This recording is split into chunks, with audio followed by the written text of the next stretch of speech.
muito bem-vindo a mais um Pod AZ, aquele podcast que tem o melhor repertório para a sua aprovação nos melhores vestibulares. É, isso mesmo.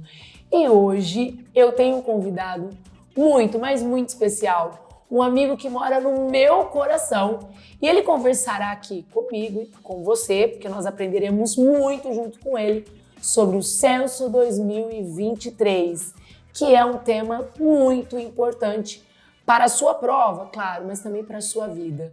O meu amigo querido que mora no meu coração, professor Altieres, palma para ele! Que apresentação, hein? Que responsabilidade agora. Ô, Altis, muito obrigada, viu? Obrigado, por você estar aqui conosco, por você ser tão querido, tão especial. Valeu. E conversar sobre esse assunto tão importante.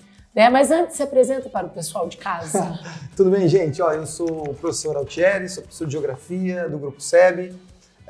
Estou aqui para falar para você sobre a importância de um censo demográfico. Então, nós vamos tocar em 3-4 tópicos. Eu vou falar sobre a importância do censo, vou falar quais dados importantes o censo revelou e vou falar um pouco sobre o bônus demográfico, né? Que é uma condição, é um momento em que o país usufrui, em que há predomínio de população em idade ativa, ou seja, mais pessoas para trabalhar e queda na razão de dependência. Então vamos lá, Altis? Bora! Então já falou tudo.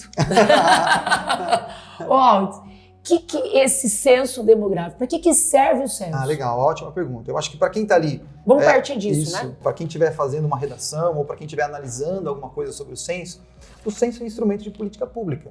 A gente precisa saber quantos somos, quais são as condições sociais, as condições econômicas, qual é a infraestrutura disponível para a população. Então, assim, não dá para propor política pública às cegas, às escuras. A gente só consegue criar uma política pública com eficiência analisando dados do censo demográfico.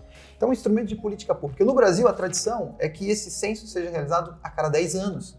Então, muito tempo. Exatamente. Esse censo de 2023, por exemplo, ele seria o censo de 2020.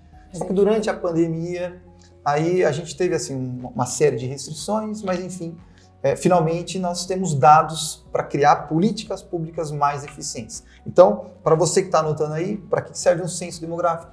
Para a criação de políticas públicas, para direcionar políticas públicas. Isso é importante. Altis, e o que esse censo nos revelou?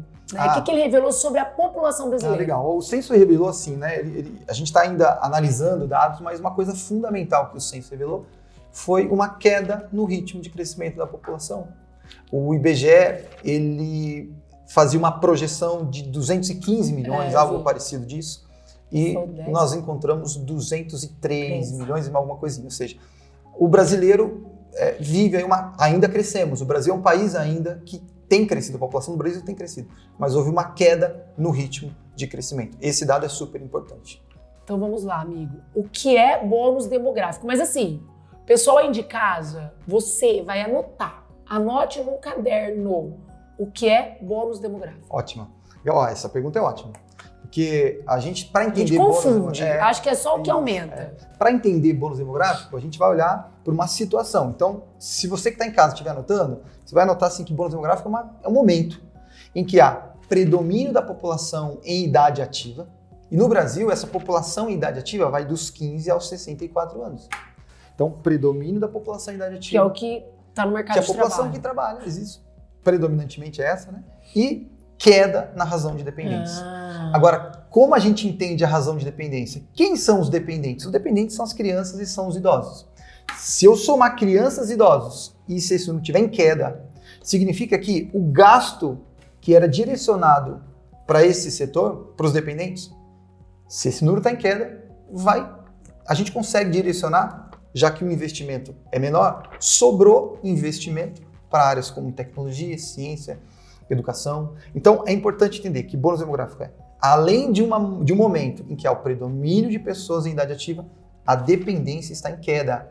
A dependência está em queda por quê? Porque a taxa de natalidade, nos últimos anos, a taxa de natalidade e a taxa de fecundidade tem se mostrado em queda.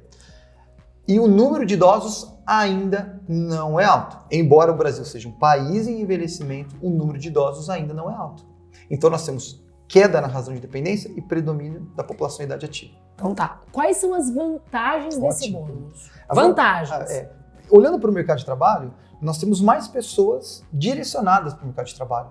Então, se um país tem a maioria da população disponível para o mercado de trabalho, é uma vantagem. A gente consegue atrair investimentos. O Brasil não soube aproveitar muito bem o bônus demográfico, embora tenha predominantemente pessoas em idade ativa, a gente não conseguiu qualificar muito bem a mão de obra. Então, na teoria, a gente não aproveitou muito o bônus demográfico. Agora, a grande questão é, o bônus demográfico passa.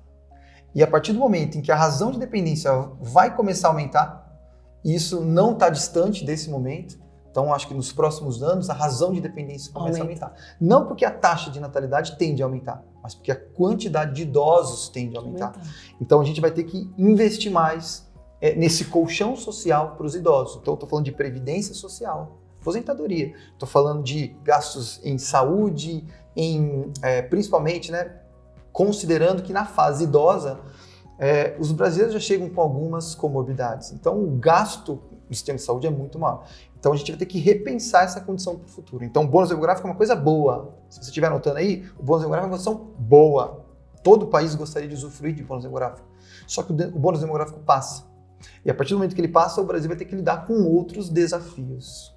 Muito bem, boa pergunta. E de tudo isso que a gente está analisando, do bônus, essa leitura, né, que foi feita pelo Censo 2023, quais são esses fatores, quais são os fatores responsáveis pelo envelhecimento do nosso país? Legal, porque o nosso país está envelhecendo. Você acabou de falar do bônus, exatamente, que isso vai ser um problema. Quais foram os fatores? O que levou a isso? A gente analisa fatores... Bom, eu vou analisar aqui duas frentes. Então, primeiro eu vou olhar para as taxas de natalidade e fecundidade.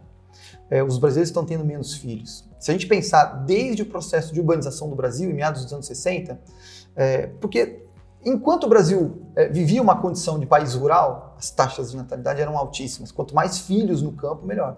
Mas na cidade... Ajudar na mão de obra, né? Na cidade não é gasto. Na cidade não. Na cidade a gente diz que o custo familiar é muito alto. Então nós temos... Eu vou citar aqui pelo menos 3 ou 4 fatores para explicar a queda na taxa de natalidade e fecundidade.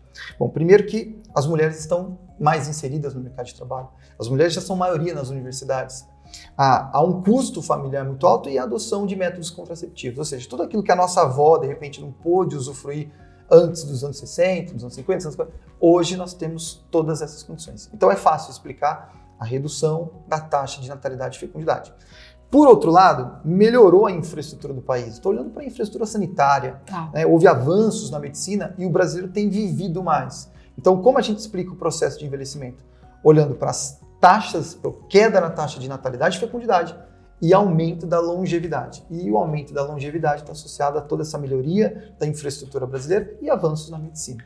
Aldo, só para terminar, tem que terminar, porque o tempo já deu, o papo tá ótimo, mas tem que terminar. E a consequência de tudo isso? Para fechar, ótima pergunta. Então, assim, se agora a condição é favorável, essa condição vai passar, esse bônus demográfico vai passar. E aí nós vamos ter uma pressão maior, principalmente na previdência social, nós vamos ter mais idosos demandando mais investimentos.